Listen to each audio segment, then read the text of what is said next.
Seguimos entonces aquí en vivo y en directo a través de YouTube, en el canal Proyección a la Antártida, con el programa Uruguay Pro al Mar y Proyección a la Antártida. Y vamos a empezar a tratar el tema central de esta mañana, que es justamente qué posibilidad existe para el desarrollo de los proyectos científicos en la Antártida durante la próxima campaña Antarcos 37, dotación 2020-2021, en el marco de esta pandemia. Para ello tenemos a un amigo, pero un experto, un erudito en el tema, el licenciado Carlos María Serrentino. ¿Bacchini se dice o Bacchini? Bacchini. Siempre la duda con la doble C. Sí. Doble C es che en italiano, ¿no? Decimos en general de Bacchini, pero técnicamente sería Bacchini. Bacchini, muy bien. Ya había dicho Federico, Carlos es consejero del Instituto Antártico Uruguayo y director de Coordinación Científica y Gestión Ambiental, consultor independiente, miembro del Consejo Uruguayo para las Relaciones Internacionales, Comité de Infraestructura, coordinador general del Observatorio Social y Ambiental de la Cuenca Binacional de la Laguna Merín, miembro honorario del directorio de Water. Traducime esta. Water es agua, ¿no? Sí, es un comité que asesora a nivel mundial en materia de recursos hídricos, ¿no? Es colaborador asimismo del Centro para América Latina y el Caribe, Instituto Tecnológico de Monterrey, México, profesor árbitro de la revista sobre tecnología y ciencias del agua del Instituto Mexicano de Tecnología del Agua, Secretaría de Medio Ambiente y Recursos Naturales de México, e investigación en curso sobre el estado global de situación de la gestión integrada de los recursos hídricos, a publicarse a la brevedad a través del CURI, que es justamente el Consejo Uruguayo para las Relaciones Internacionales. Gracias por estar con nosotros, gracias por tener ese aguante, porque vino alrededor de 10 menos cuarto, y miren que hora es, son 11 menos cuarto. Lo que corresponde. Una hora, cuando yo le dije que íbamos a estar empezando a las 10, igual. No, pues es un honor, Roberto, es un honor realmente estar aquí, responder a tu convocatoria. Ustedes realmente cumplen un rol fundamental, porque es la difusión, que es parte de lo que Uruguay hace allá abajo, en nuestra querida base antártica, el cual ya pido permiso para mandarles un abrazo a toda la dotación, especialmente al señor jefe de la base, a Emilio, y a todos los muchachos, con quienes hemos interactuado mucho en estos meses, particularmente en esta etapa que les ha tocado vivir con una entereza que yo quisiera destacar, porque han tenido una postura con respecto, en cuanto a la sismicidad que presentó la zona, que es normal, pero que se ha mostrado con más. Ha durado más días, más tiempo que otras veces. ¿Cómo? Que ha durado más tiempo que otras veces. Sí, se ha manifestado de forma más perceptible. Por ejemplo, en el episodio, de acuerdo al informe de Leda Sánchez, han habido en esa semana que se estudió 1000 movimientos. Qué disparate. Individuales, ¿no? O sea que no eran réplicas de otros. Individuales. Sin embargo, los constatados han sido quizás una media docena que lo sintieron, y lo sobrevivieron y lo llevaron muy bien. Y soportó todas las edificaciones, soportaron los movimientos, que se movió, Sí, hay videos al respecto. Sí, se movió. Vi algunos de los videos de los muchachos. Pero yo quisiera destacar el espíritu de cuerpo que tiene en la base, están muy bien guiados por el jefe, y en general todos demostrando estar a la altura de las circunstancias, ¿no? Claro. Así que, pero bueno, agradecerles a ustedes, cuando escuchaba ahora a Monzón, también, que tú le hacías la entrevista, el diálogo. Me acerqué a la puerta porque quería estar escuchándolo, sentir de lejos a la Antártida es como participar un poquito, ¿no? Sí, exacto. Con ellos, y para los que hemos sabido estar unas cuantas veces. ¿Cuántas veces estuviste, Carlos, ahí? Yo llegué, la primera vez fue en el año 1987. ¿Ya? 87, fue en un Fairchild, en el 572, el querido 572. Parecido al que tuvo el accidente en la Antártida, en Igualito, los Andes. Sí, un hermano de los Andes, creo que fue el 571. Y bueno, que es parte también de lo que yo creo, ¿no? La Antártida tiene 36 años, se establece ya a partir del año 84, oficialmente son 35, pero digamos en el 84 hubieron personas con coraje tremendo, ¿no? A partir del comandante Porciúncula, el capitán Gadea, un queridísimo amigo, recientemente que ya no está con nosotros,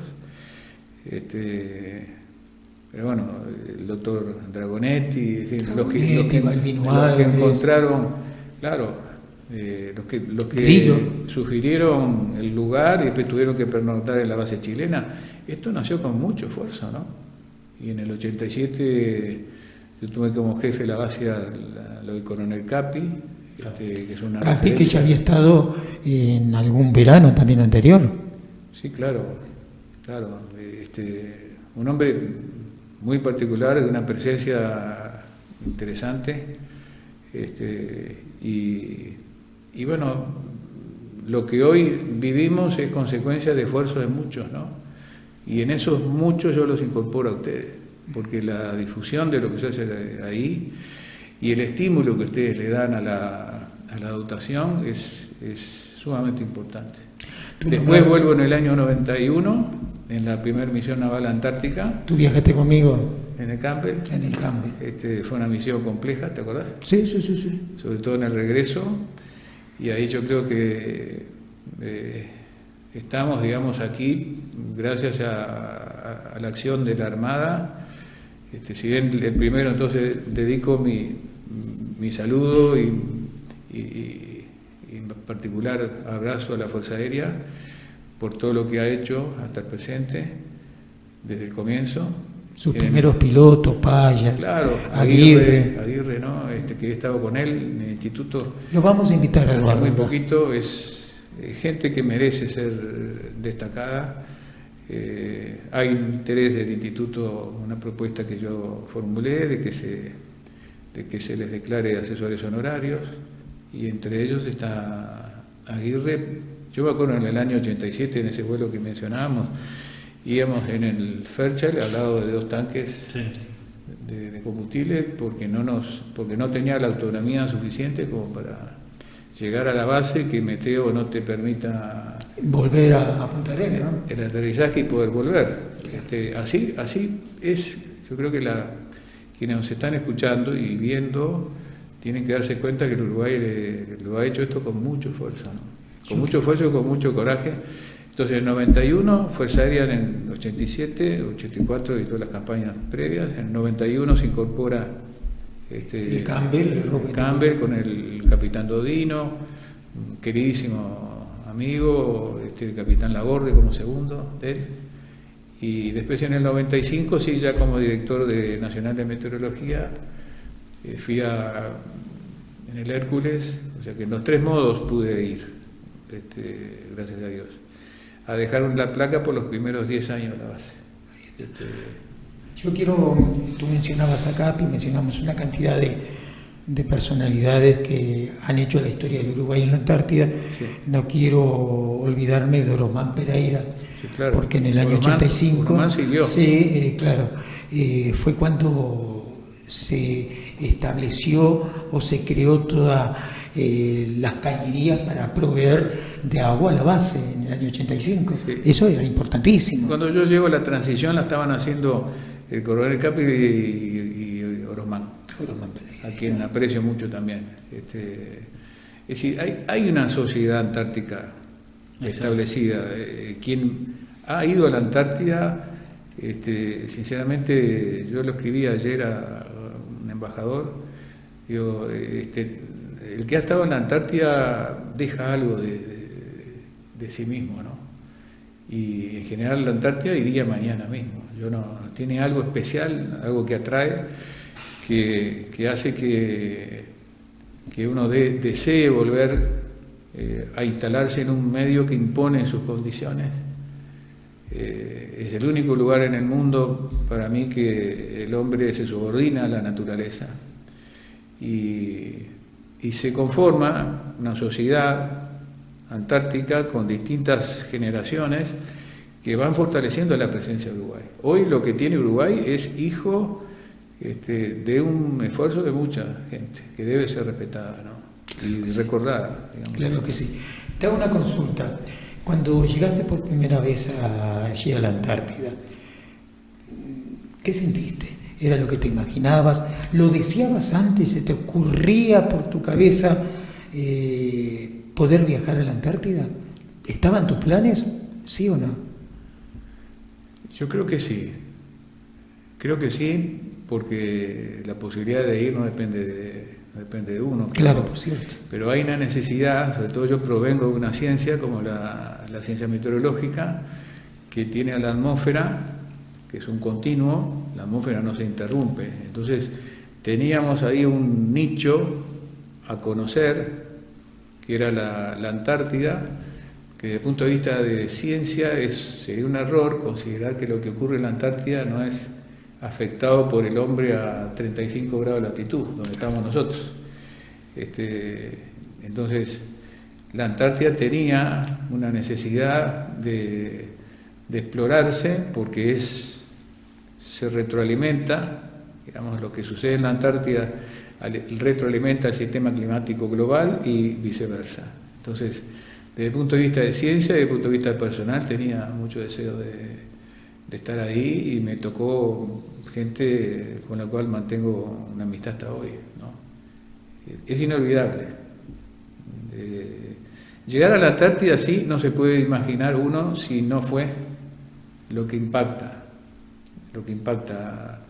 la Antártida, ese encuentro cuando despega el avión o cuando ahora vuelve el barco, queda una sensación de una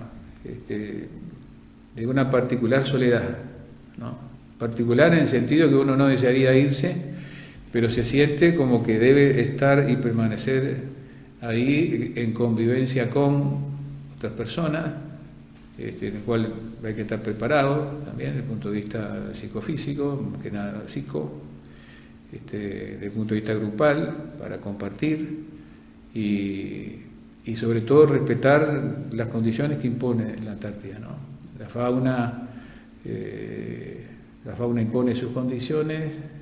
En general, siempre me acuerdo de la primera vez que yo iba a caminar entre un lobo marino y el mar, me decían, bueno, hay que cuidar el espacio que tiene el lobo marino y el mar, porque si uno va por este lado, entre el lobo marino y el mar, se establece como un impedimento para... Sí, estamos invadiendo su territorio. Claro, ¿no? Entonces podría llegar a reaccionar de una forma que no reacciona, pero por la sencilla razón de que el hombre que camina por ahí no ha entendido cómo ellos viven. Entonces su escape es hacia el mar. Y esas son de las pequeñas, grandes cosas que uno va aprendiendo al estar en una zona que, como dije, impone sus reglas. Yo digo que a pesar de todas las precauciones que se toman, las preparaciones, los exámenes psicológicos, una cosa es lo teórico y lo que se puede hacer aquí en el Uruguay, y otra cosa es cuando esa persona se enfrenta a la realidad antártica, ¿no? En el terreno puede llegar a ser, no digo muy diferente, pero puede ser diferente a lo que a la preparación de un grupo, de un equipo que se le hace aquí antes de que viaje. Tiene que haber una empatía general, pero se dan circunstancias que hay que saberlas gobernar, ¿no? Entre todos en la Antártida. Por eso, de nuevo, vuelvo a a destacar la entereza de esta dotación, que ha sabido entre todos sobrellevar algo que, si bien es esperable, no hace tiempo que no lo sufríamos, ¿no? No solamente en la base, se sintió esos efectos sísmicos en toda la isla. En toda la isla, Rey Jorge, sí. ¿Crees tú, Carlos, que el común denominador de las personas, de los uruguayos, tiene en cuenta ese esfuerzo que está realizando el Uruguay y el esfuerzo que realizan hombres y mujeres que han conformado las distintas dotaciones antárticas? Yo creo que no. Yo pienso lo mismo. Yo creo que no. Yo dije, fuimos convocados, invitados a la Comisión de Defensa del Senado, por el tema antártico. El presidente del Instituto del Contaminante de Burgos hizo una excelente exposición sobre el estado financiero del instituto y asociado a los desafíos y luego se abrió una muy interesante conversación con toda la Comisión de Defensa, muy respetuoso fue el ambiente, muy receptivo, y yo expresé en la Comisión de Defensa de que esto debería ser una política de Estado. Exacto. Ahora, a veces repito tanto lo de la política de Estado, que la siento como vacía de contenido, ¿no? Es un tema mío, es un tema el decir solamente, invocar que es una política de Estado no es suficiente. ¿Qué entendés por política de Estado? ¿Preocupación, fondos, la política de Estado? Sí, claro. La política de Estado es, por ejemplo, nosotros hemos estado dentro de la Dirección de Coordinación Científica, es una de las grandes patas, la otra es gestión ambiental. Entonces, en gestión ambiental tenemos una serie de aspectos que los encontramos algo retrasados para estar de acuerdo a lo que nos exige las reglas del club. El club es el Tratado Antártico. Exacto. Y tiene una componente ambiental fuerte que los miembros del club, nadie le pide a un miembro que se sienta, sorprendido por las reglas. Uno entra a un club, digamos, y si entra tiene que cumplir. Y tenemos que hacer tratamiento de efluentes, tenemos que levantar la guardia más en cuestiones de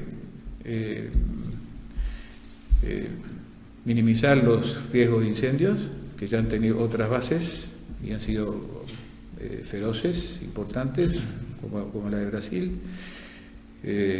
Un aerogenerador que se va a instalar, que tiene su impacto ambiental, un porte de 15 metros, con aspa de 3 metros, o sea, con un plano de rotación, una altura general entonces de 18 metros, aves que sobrevuelan, impacto de las aves sobre ese plano.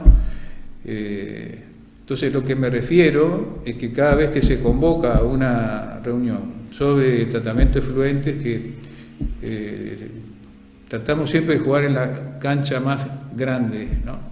Con Dinama, con bomberos, con Dinagua, la Dirección Nacional de Aguas,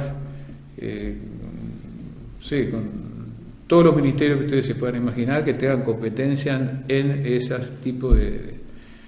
Y a veces extraño cuando un técnico nos dice, bueno, les podemos dar una mano en... Y yo lo extraño porque mi respuesta inmediata es, mire que allá abajo está la Celeste. No es el Instituto Antártico el que está actuando. Y esa sensación de que le vamos a dar una mano es la que me ayuda a mí a reflexionar de que no hay una política de Estado asumida. Entonces, si hubiera una política de Estado realmente asumida, yo no voy a dar una mano a... Yo soy partícipe de una necesidad que tiene la base Artigas en tener un tratamiento de efluentes acorde. ¿Acorde? ¿Por qué acorde? Porque no se puede verter hacia la bahía de Fildes, más vuelo, como se llame, depende del país, así graciosamente, digamos. Tiene que haber un tratamiento previo, que lo hay, y no es suficiente, y hay una calidad de vida a custodiar, hay una quema de basura que debería ser mejorada. Uruguay cumple con traer basura, cierto tipo de basura que no se puede incinerar en territorio, la trae aquí, pero Me parece que esas son señales de que aún falta, creo que están haciendo una generación diferente, ¿no?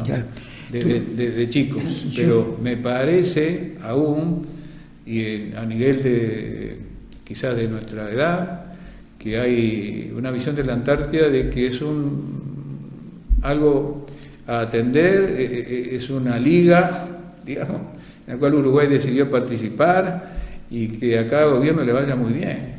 Esa es mi sensación. Debería existir un seguimiento apartidario. Por eso la política de Estado, ¿qué significa para mí? Sí, el aporte de ideas, vengan de donde vengan. No se trata de un tema de derecha, izquierda, de norte, sur. Exacto. Es un tema de si nos duele la presencia antártica realmente y si vamos a hacer las cosas mejor de aquí en más. Ese sería... Yo sé muy bien que el papá de nuestro actual presidente, el doctor Luis Lacalle Herrera, era un enamorado de la Antártida, la tenía muy clarita. Sí. Espero que el hijo también. Ahora, yo estoy seguro que sí. No sé. Además se dice en cada cosa, lo mismo que nuestros colegas. A mí me rechina los dientes cuando un político o un periodista expresa de que donde está el Uruguay es territorio uruguayo, por ejemplo. Eso es ignorancia pura. Pero está Uruguay en la Antártida. En la Antártida no es territorio uruguayo. No. Nosotros administramos un sector. Sí. Además, nosotros no estamos haciendo aún un reclamo de soberanía en ningún sector, como lo hace Argentina, como lo hace Chile y otros países. Igual por el Tratado Antártico los reclamos de soberanía están suspendidos, pero tú vas a Chile y te dicen bienvenido al territorio chileno. Eso es una cultura de las propias Ahí hay política de Estado, pero además porque ellos tienen los reclamos y es una manera de... Bueno, mira que nosotros queremos que esto sea nuestro, lo mismo Argentina.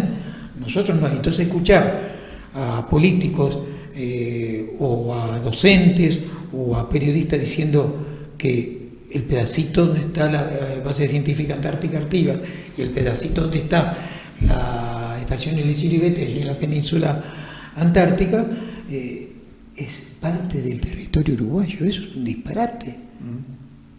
Sí, es un gran error que puede generarnos problemas, digamos así, también diplomáticos, ¿no? Pero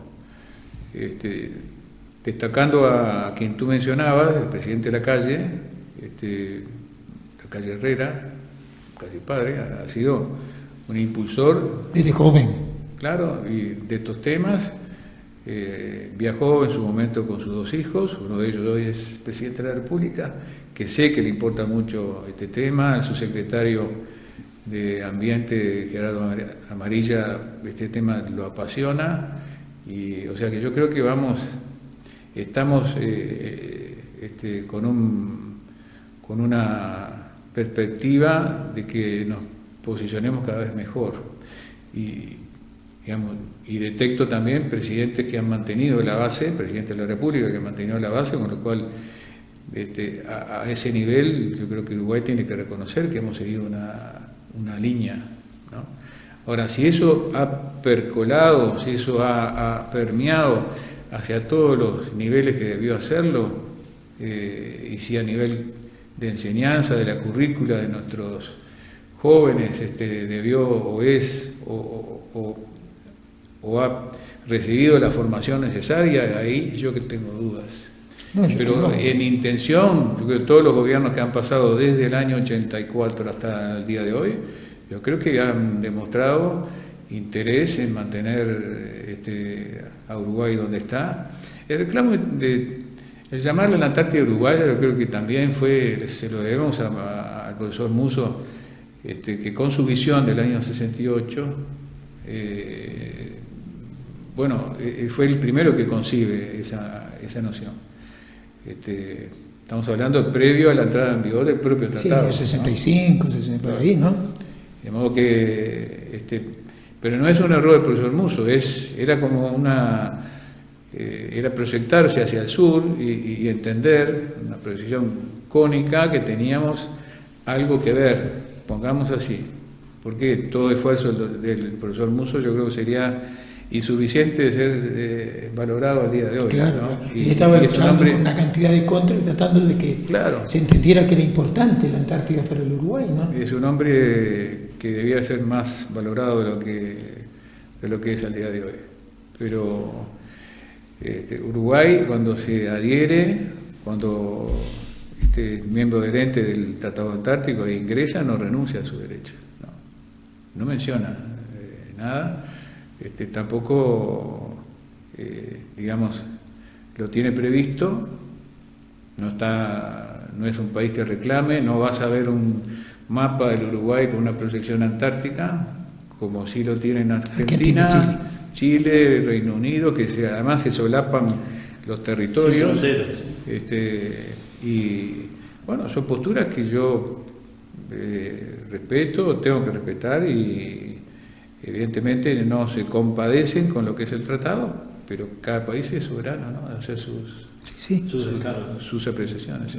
Claro que sí. Serrentino, yo a lo largo de la entrevista iba ubicándome en el tiempo, 1987, 1984, 91, 93, y algunas palabras que me quedaron por ahí, como por ejemplo que habían personas que, como Capi de repente, necesitaban ser destacadas. Yo pensaba, ¿destacadas o reconocidas? Porque en realidad lo que creo que no es solo un destaque de la persona, sino que lo que falta es un reconocimiento de las personas que trabajaron y de las personas que formaron a las Artigas. Sí. La base, yo he dicho, es una base científica, pero primero es base. Sí, exacto. No es un juego de palabras, digamos. Pero para ser base científica, primero es base. Y las Fuerzas Armadas, las tres fuerzas, han tenido mucho que ver, y siguen teniendo mucho que ver, y tendrán mucho que ver. Si no fuera por eso, no estaría. No. Entonces, todos los que han dado sus horas, su vida, sobre todo cuando faltó, que yo hice mención aquí a Coronel Gadea, que fui después muy amigo de él, el querido Coco, yo solicité en el Consejo hacer un minuto de silencio por él y por el fallecimiento de un miembro de otra base, porque ese es el espíritu antártico. O tú tenés espíritu antártico o no lo tenés. No se decreta el espíritu antártico, ¿no?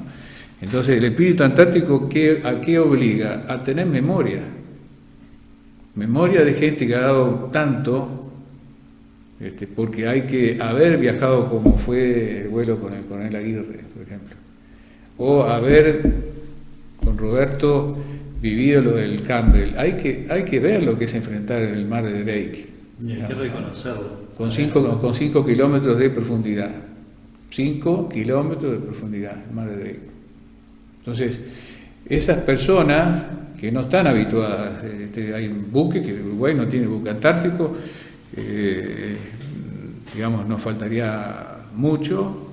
Quizás parte de la política de Estado sea tenerlo a corto plazo, un buque que pueda navegar en invierno, por ejemplo, que pueda sortear hielo flotante, en fin, no estoy hablando de irnos más allá de la latitud de la base, digo, de llegar a la base, porque hay aspectos de aportar víveres, de estar más cerca de la dotación en periodos que se precisen y complicados.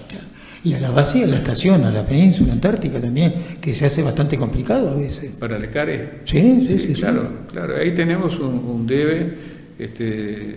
Hay un gabinete interministerial de asuntos antárticos que lo compone hoy, lo que mañana se va a ampliar, los señores ministros de Defensa Nacional, del Ministerio de Industria, Energía y Minería, de Relaciones Exteriores,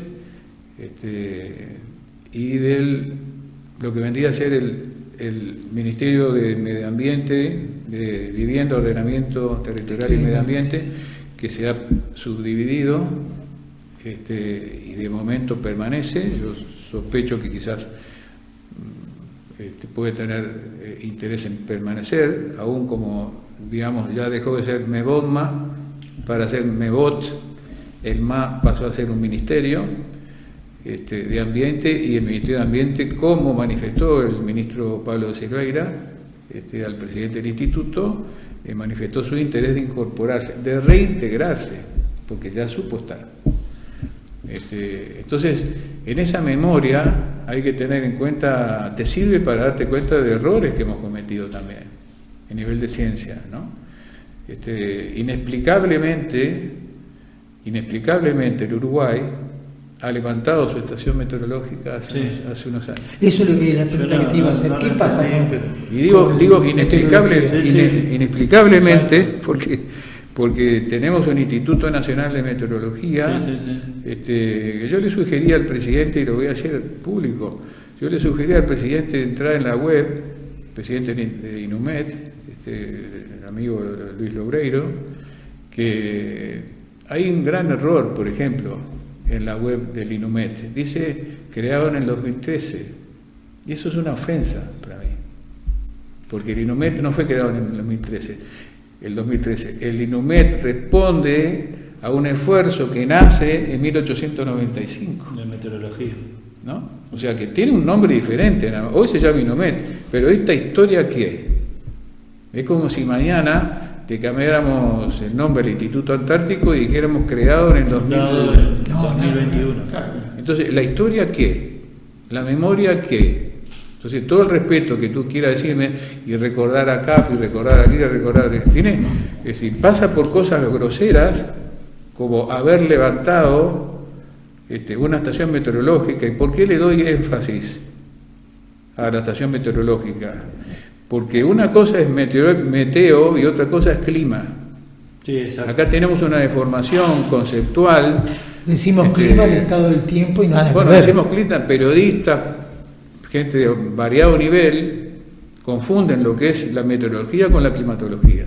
Entonces te dicen el clima de hoy, qué lindo que está, es un error garrafal. La climatología responde de acuerdo a la meteorológica mundial, a por lo menos 30 años de datos.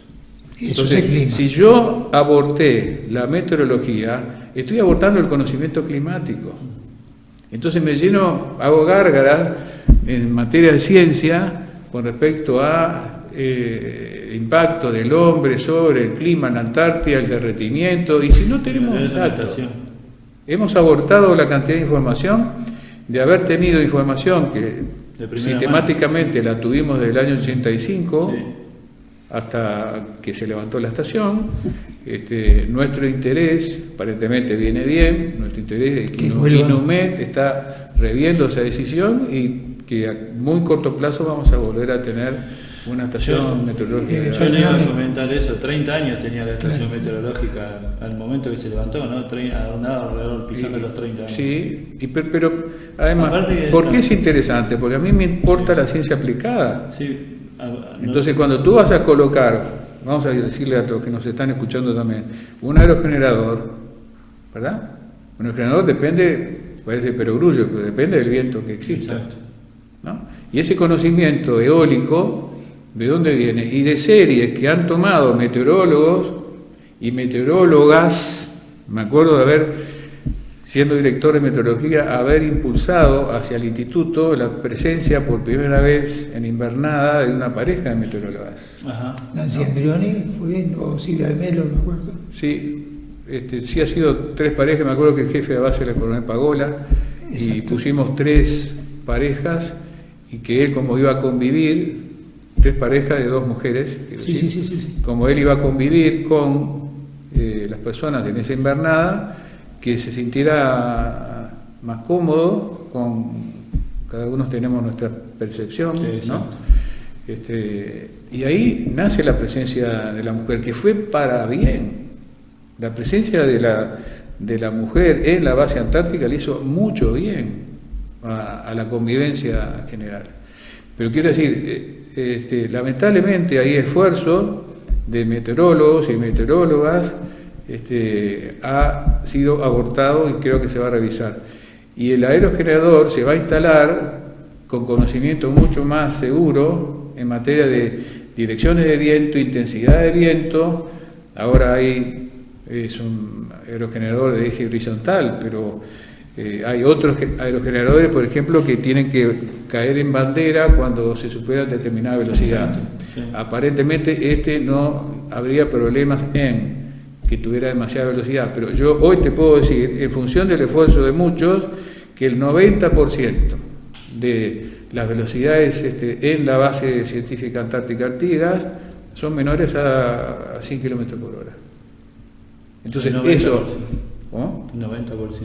El 90% de los datos, quiere decir que hay un 10, hay un umbral que supera esa velocidad en la cual habría que tener cuidado. Pero entonces entramos a pisar fuerte, ¿no? Me parece que dejamos la talenteada, para hablar en criollo, y ponemos un aerogenerador sabiendo lo que nosotros estamos colocando, porque es imposible que a mí me cuenten, que es un gran error científico, conceptual, más o menos como el pensar que Uruguay tiene un territorio allí abajo, de que nos va a dar los datos meteorológicos de la base Frey, que está a 5 kilómetros.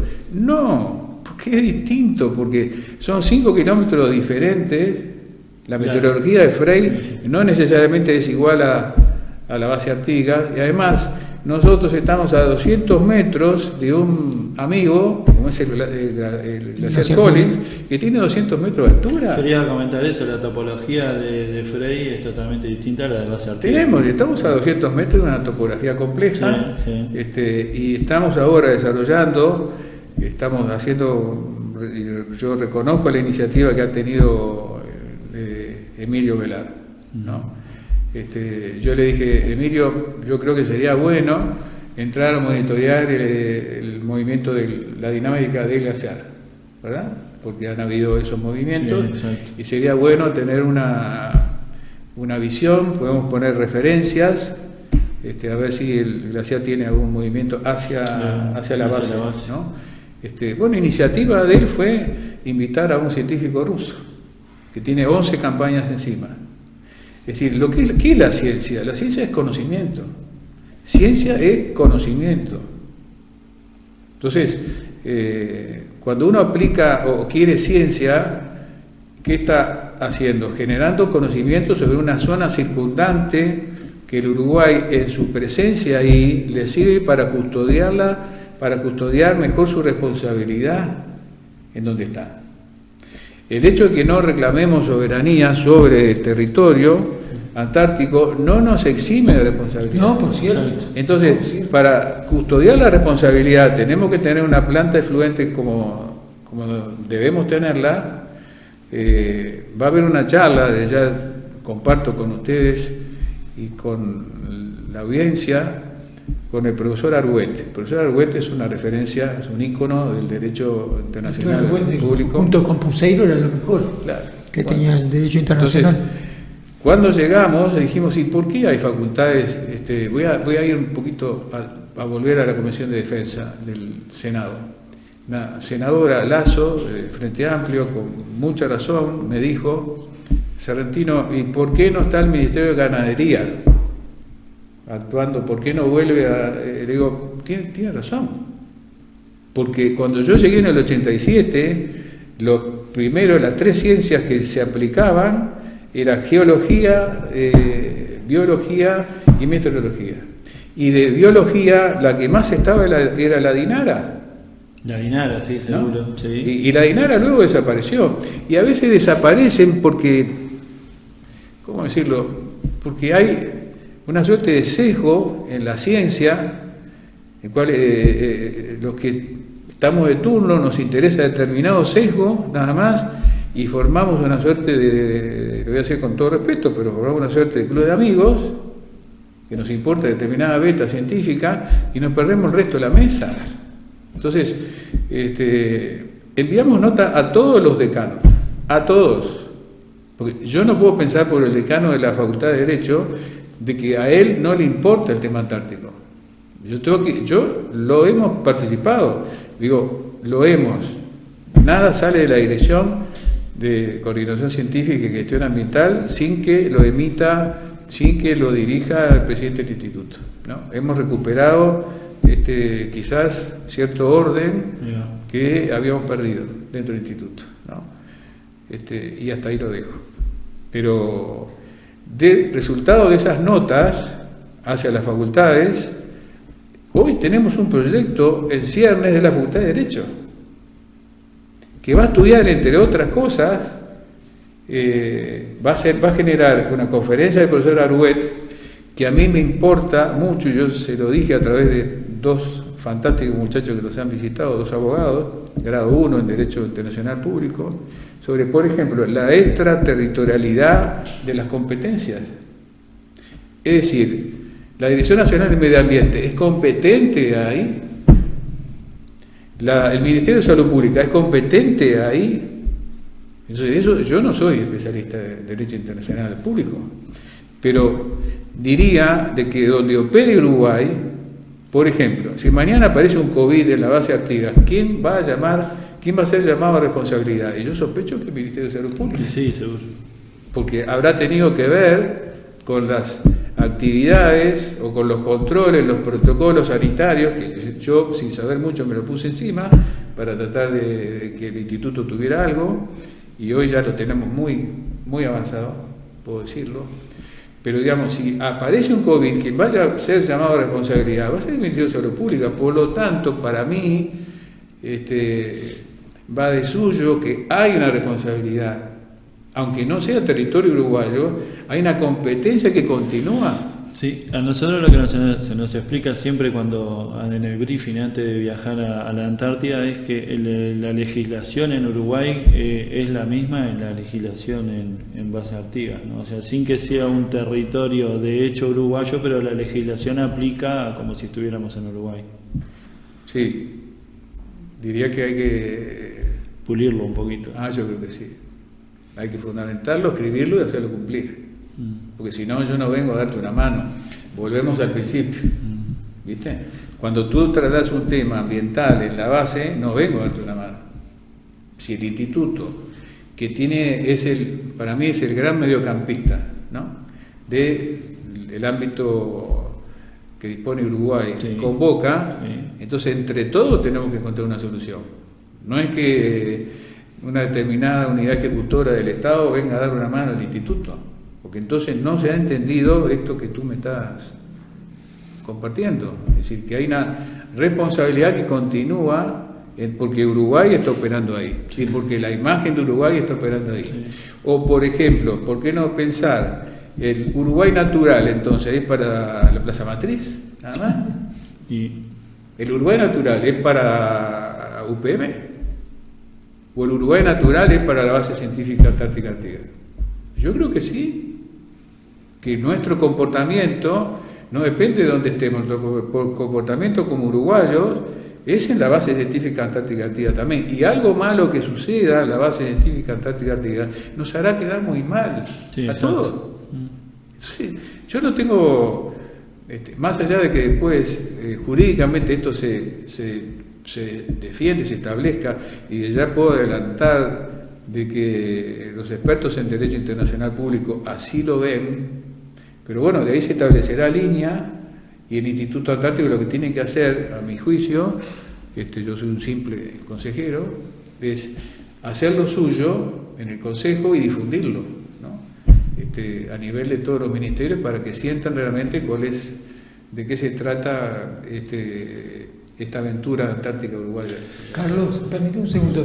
¿Qué pasa con el estudio de la ionósfera? Había un proyecto del ionoférico. Que inició, que tenía Fuerza Aérea. Sí. Me acuerdo que estuvo Raúl. Sayán, y no sé si Gadea sí participó en algo de eso. Yo creo que Gadea fue de los primeros. Sayán sí me acuerdo muy bien. ¿Qué pasó con eso? Yo tengo 3 meses. Te pregunto si has escuchado algo, ¿no? ¿Qué pasó? No, pero digamos, yo creo que eso personalmente sería partidario de retomarlo. Porque, digamos, la propagación, hoy estabas hablando con Monzón. Sí. Nosotros en el 87 no era por celular. Sí. Hablábamos por radio, ¿qué tal como te va? Cambio. Y del otro lado me estaban escuchando toda la barra. o sea que las conversaciones eran muy poco privadas, digamos, y del otro lado Fuerza Aérea me conectaba con mi casa.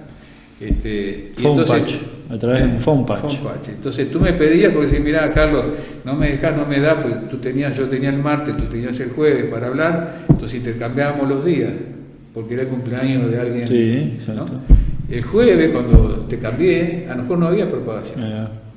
Entonces, la propagación y la ionósfera, digamos, tiene mucho que ver. Y yo creo que Uruguay haría todo lo que es volver a tener ese proyecto, sería muy bueno. Y yo desde aquí estimulo a Fuerza Aérea, siempre Fuerza Aérea va a tener las puertas abiertas en el instituto por todo lo que precede, ¿no? Pero para este proyecto en particular, yo creo que sería muy bueno que Fuerza Aérea retomara esa línea de investigación. ¿Qué pensás debido a esta pandemia, de cómo van a ser todos estos protocolos, estas precauciones que se van a tomar a partir de la próxima campaña? ¿Qué va a pasar con los proyectos de investigación científica? ¿Se podrán desarrollar? Sí, algunos sí.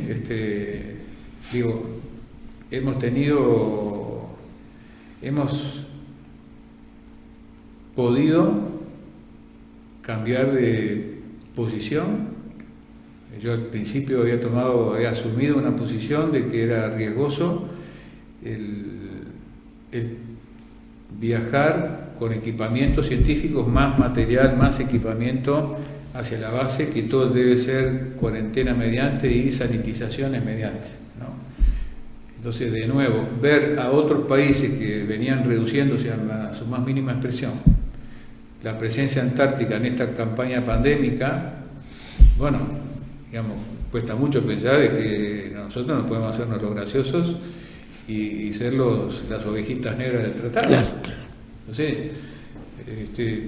lo comentaba antes de comenzar, que fueron unos fines de semana para mí, unos fines de semana a decir unas decisiones que tomar, y ahí se sacó, por junio más o menos, una idea de que la situación estaba muy comprometida para asistir conciencia, ¿no?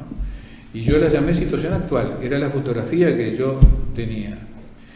Y bueno, después se fueron sucediendo aspectos hasta el día de hoy, que creo que lo que ha variado mucho es una decisión de Fuerza Aérea que yo quisiera valorar muchísimo, que es el disponer de un vuelo directo, que es el cual va a operar Uruguay.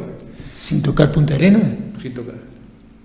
Bueno, autonomía tiene el Hércules, ¿no? Vuelo directo en Hércules, eso, digamos, quienes más van a poder hablar son gente de Fuerza Aérea, ¿no? Sí, seguro. Yo soy un respetuoso hablando de esto, pero digamos, la vía sería así, un vuelo directo Montevideo, Isla Rey Jorge, después se volvería, se deja gente, iría la dotación entrante, queda la dotación en transición con la dotación actual, Sí. el coronel Velar, harán la transición que siempre corresponde, más mantenimiento, porque hay que hacerlo, porque hay que enfrentar una nueva invernada y hay equipamiento básico para la vida de la base que hay que mantener, quizás la colocación del aerogenerador, todo ello, y más algunos científicos, que el número fue dado por parte de víveres, por peso, por mayor combustible, pues todas esas son variables que cuentan, y ahí te deja una persona, por ejemplo, son 100 kilos en cálculo, ¿no? Entonces, si van, pongamos 10 personas del área ciencia, ahí ya estás colocando una 3.000 kilos. 3.000 kilos. Son 100 personas, son 100 kilos sí. por persona. No, yo estaba pensando en 30 personas, que más o menos es lo que en una campaña. No, es que no va a dar para 30 científicos, digamos. Lo que sí se tomó una decisión de una persona por proyecto, en principio, lo más probable es que sea así, una persona por proyecto, más un pivot, o 2 pivot, de la propia dirección, a mi cargo. Uno volvería ya en el segundo vuelo, que se prevé para mediados de diciembre, uno volvería para Montevideo y al segundo pivot permanecería todo el verano dando apoyo a aquellos científicos que se sientan, digamos, con necesidad de tener apoyo, y más, discúlpame, más proyectos científicos que no habiendo podido ir, hay personas facultadas, preparadas para eso, que le pueden ir sacando muestras y podemos evitar que haya proyectos que se detengan. Los proyectos científicos nuestros son 16. ¿Se sabe ya qué proyectos van a poder realizar? No, todavía no. Se cerró el jueves, por eso yo no quisiera dar... Tranqui. Se cerró hace unas horas. Entonces me gustaría que fuera enterado el Consejo. No, tranqui, simplemente era si ya lo tenían ustedes. Está presentado, se cerró en el sentido que tuvimos una reunión con todos los jefes y jefas de proyecto, presencial, algunos 2 por Zoom, porque están en Maldonado, en fin. Fue una charla muy abierta, se le manifestó las circunstancias, cuarentena antes de salir, 14 días. ¿Allá se va a hacer cuarentena cuando llegue? Acá sí.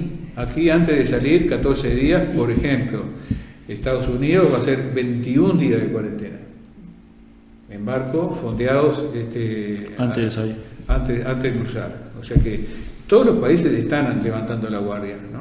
O sea, aquí se va a hacer, si no cambia la situación, eso depende del coronel Fernández en el Instituto de Fuerza Aérea, es el director nuestro de planes y operaciones, pero sería 14 días de cuarentena en el parador Tajes y de ahí se sale directamente hacia el Hércules.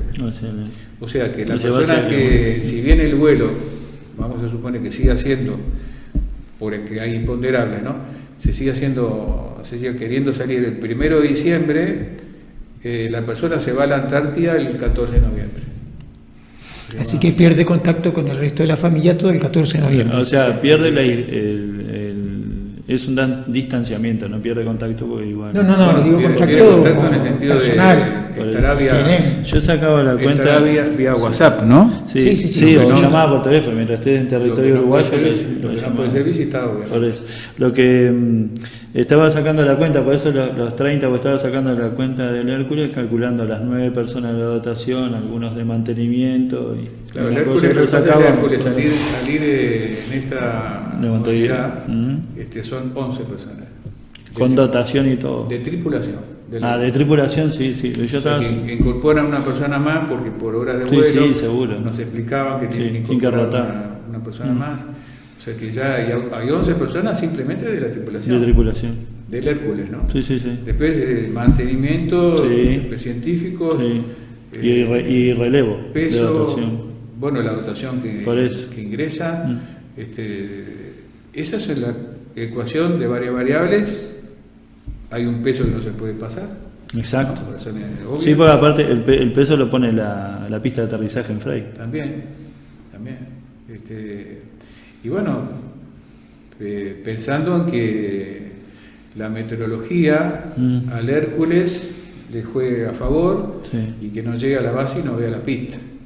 Sí, exacto. Y que pueda ver la pista. Es decir, eso es fundamental. El Hércules está preparado para poder regresar y va a recalar en Río Gallegos y ahí hará la espera necesaria. Si recalamos, ¿por qué obviamos Punta Arenas y Ushuaia? Y porque Chile ya, que es el protocolo más fuerte, nos exige 14 días de cuarentena. En Chile. Tocando Chile. ¿No? Si uno baja a Chile, como hacíamos siempre, ¿no? El Hércules recargaba en Chile antes de cruzar, a veces comprábamos víveres y los cruzábamos para no ir con carga de Montevideo, pero tenías que hacer 14 días de cuarentena en un hotel certificado por el INACH, o sea, por la autoridad, el par del Instituto Antártico, digamos, el par chileno. Entonces son 14 días en un hotel certificado, quizás a una persona por habitación, que no se puede mover, y ese es un gasto para el país tremendo, que quizás es comparable a lo mejor hasta un salto en Hércules. Entonces este es un año bien complejo, que quizá y sin quizás ha motivado esta decisión que yo pondero una vez más por parte de la Fuerza Aérea, ¿no? De hacer este vuelo por primera vez, un vuelo directo Montevideo-Isla Real Jorge.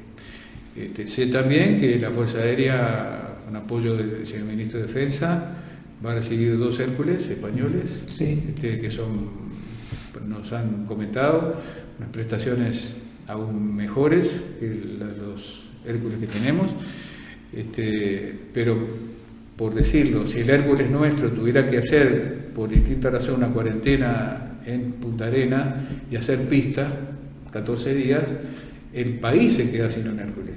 No es un tema que solamente a la Fuerza Aérea le tenga que interesar la base Artigas, por más que en esa época es prioritarísima, ¿no? Yo tengo un objetivo humano, que es el relevo de la dotación. Exacto. Porque el relevo de la dotación es para todos los que estamos aquí, que sí, sabemos sí, sí. Lo que, y los muchachos están siendo esperados, esperan ser relevados en esos días que charlamos, ¿no? Lo bueno del Hércules es que no tenía el buque, es que el Hércules sale acá en horas puesta en la base. Sí, en horas. Sí. Yo quería comentarle que nos llega primero a través de YouTube, nos dice Lida Martín, dice excelente el invitado, mis saludos al señor Serrentino, grandes verdades está anunciando. A través del Facebook nos dicen hola, buen día, los veo hace varios sábados, un beso y a seguir acercando y que conozca a la gente cómo se vive en Base Científica Antártica Artigas. Un beso grande, Judith Sánchez, que Judith fue bueno, meteoróloga en el año 2010. Y Lida no fue a la Antártida, pero estuvo en meteorología. ¿Perdón? Martín. Lida Martín integró claro. los cuadros de meteorología. Sí, me recuerdo para Judith. Juan Carlos Pavón Duarte, que era el máquina en la Antarcos 35 y también en anteriores campañas también nos mandan saludos y nos dicen que es un buen programa. Abrazo enorme, ¿no? Igualmente. Liberamos al hombre porque ya somos Sí, 12, yo quería contarte que en realidad viste que estuve callado casi toda la entrevista, porque la verdad que yo cada vez que voy a Base Artigas siempre me traigo algo nuevo, una experiencia, nunca son iguales las idas a Base Artigas, por más que vayas un lote de veces. No, nunca son iguales. Y atendiendo ese sentimiento antártico, en realidad merecía muchísimo la pena escuchar toda la trayectoria que ha tenido con Base Científica Antártica Artigas y en el instituto. Y yo siempre a las dotaciones, siempre les recomiendo cuidar la herencia que están recibiendo, porque una dotación lo que hace, hereda la responsabilidad de mantener la base y mejorarla de cómo la recibió de la dotación anterior. Entonces digo, teniéndolo usted acá, que la verdad que fue una de las primeras personas en ir a Antártida, merecía la pena total de no cortarlo, no preguntarle. No, eso es una... La Antarcos que está hoy es una hija de... ¿Cuántas de la Antarcos? 1. ¿No? Entonces, ellos saben que son producto de una historia que a través de este programa estoy seguro que cada sábado ustedes ponen a una semillita para que no nos olvidemos de los que han hecho posible este esfuerzo, ¿no? Y cuando, como decía Roberto, ¿cuándo esto será realmente una política de Estado? No lo sé, pero dependerá de programas que no abundan. Yo creo que este es el único que yo conozco que se dedica a darle importancia a la base. No saben ustedes lo que significa, estoy segurísimo, para la propia dotación tener este conducto, ¿no? Y sentirse vivos ahí conectados con el continente, las familias, escucharlos, eso es vital, ¿no? Y después dejar el alma en la cancha, como yo sé que lo están haciendo los muchachos, viendo levantarles esa cometa, por ejemplo. Sí, exacto. ¿No? Viendo levantar esa cometa, eso es espíritu.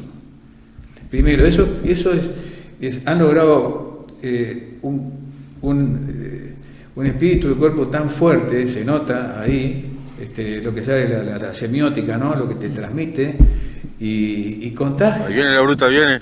Contagia, ¿no? Pero bueno, la Antártida siempre va a necesitar ciencia, siempre vamos a necesitar conocimiento, porque la Antártida hay que respetarla y para evitar, digamos, no solamente las mejores imágenes nuestras como país, sino para la propia salvaguarda de aquellos que nos representen y con el orgullo que todos sentimos, que nos vayan a seguir representando en las futuras operaciones Antárco, ¿no?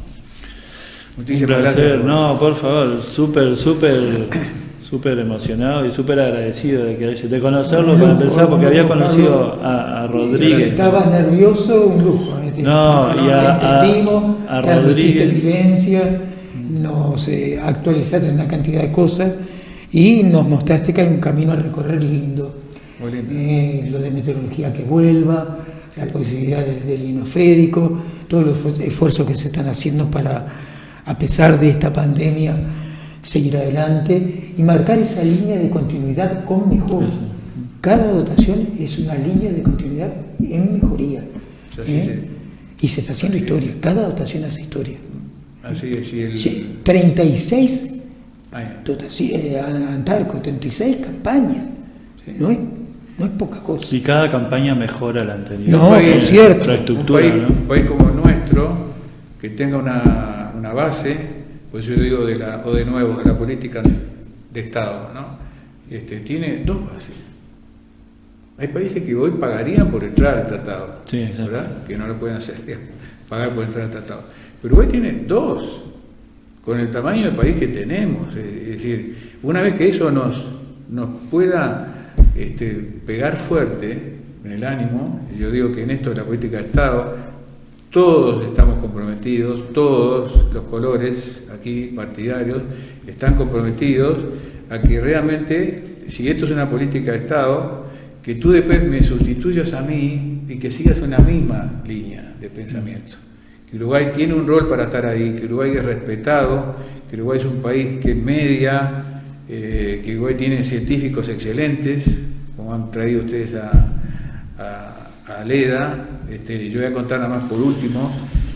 Leda, a la hora que comienza en este tipo de movimientos, estábamos en vínculo con ella por WhatsApp, era medianoche intercambiando cosas. Sí, yo la llamé a las 8 de la mañana. Un domingo. Bueno, pero ellos son camisetas puestas, que yo quiero destacar, pues son científicos que están a la orden. Sí. Y a Emilio Ovelar se le ha dicho: Emilio, nosotros estamos 24 horas los 7 días para lo que suceda. Sí. Y no estoy hablando solamente de la sismicidad, estoy hablando de lo que pueda necesitar la base. Cuando tú lográs un equipo, entre todos los que están allá, ustedes aquí y nosotros en el instituto, gente de facultad, eso para mí sería que Uruguay ha logrado fortalecer su política de Estado. Su vínculo con la Antártida. Sí. Bueno, muchas gracias nuevamente, Serrentino. Bueno, ¿qué hacemos, Roberto? El sábado que viene... ¿No le obsequiamos nada? Todavía no, mandé a hacer, se lo voy a hacer llegar al instituto, porque te voy a decir lo que pasó, mandé a hacer más tazas, porque siempre tenemos un regalo que es una taza, pero se lo voy a hacer pero me imprimieron la taza y no me pusieron "Yo amo la Antártida", las mandé para atrás de vuelta, le digo, no, me ponés como te la mandé, "Yo amo la Antártida" y el logo del programa. El haber estado aquí con ustedes, sinceramente, les digo... fue un sábado precioso y es el mejor regalo. No, pero se le voy a hacer... No, por supuesto. Es reconocimiento al estar acá con nosotros. Exacto. Roberto. ¿Nos vamos? Nos vamos. Carlos, mil gracias por estar con nosotros. Y bueno, esta es tu casa y mantenernos al tanto de todo lo que suceda. ¿Cómo no? Me dice Ana Jesús Oriz, antes que nos vayamos, dice: como todos los sábados, un muy buen programa el de hoy, con excelente invitado como el licenciado Serrentino. Saludos desde Venezuela. Muchas gracias, igualmente. Igualmente. Muchas gracias. Bueno, ahora sí, nos vamos. Javier, ¿estás ahí? Hola, Javier. El pobre Javier. Bueno, Bueno, un abrazo enorme a la gente de Antarcos 36 que nos están escuchando en duplex a través de 98.7 FM Antarco. La Y nos emisora vemos- que lleva calidez a los compatriotas que están por allá. Gran abrazo. Y nos vemos el sábado que viene. Vamos a tener la entrevista con la capitana. Capitán, sí. Valeria Sorrenti. Valeria. La primera mujer oficial de la Armada, la primera mujer que se le entrega un buque para que lo comande. Y vamos a tener imágenes en exteriores de cómo está el buque, que está en reparaciones, Está en reparaciones. y ella nos va a explicar de primera mano en exteriores y después lo vamos a tener acá en vivo en el programa. Y posiblemente alguna que otra sorpresa. Que Siempre- ya las dijiste hoy. Este programita al siempre principio. trae sorpresas. Sí, cómo no, por favor. Yo tengo 7 hijos, 5 son mujeres y estoy convencido de que la mujer es superior al hombre para determinadas tareas, en materia de Yo estoy de acuerdo contigo. en materia de ciencia especialmente. Por eso mi deseo personal, aunque no la conozco personalmente, pero le pido que le transmitan a la capitán Sorrenti, Sí. porque yo sé que va a ser una excelente tarea y que vamos a estar muy orgullosos de tener una dama, una mujer, al mando de uno de los buques de la Armada Nacional. Gracias, Carlos. Gracias, Javier. Gracias, Mauricio. Roberto, nos vemos en 7 días. Y a todos los televidentes, gracias por estar acompañándonos. Gracias igualmente. Nos vemos el sábado que viene a nueva emisión de Uruguay Pro al Mar y Proyección a la Antártida. Chau, chau.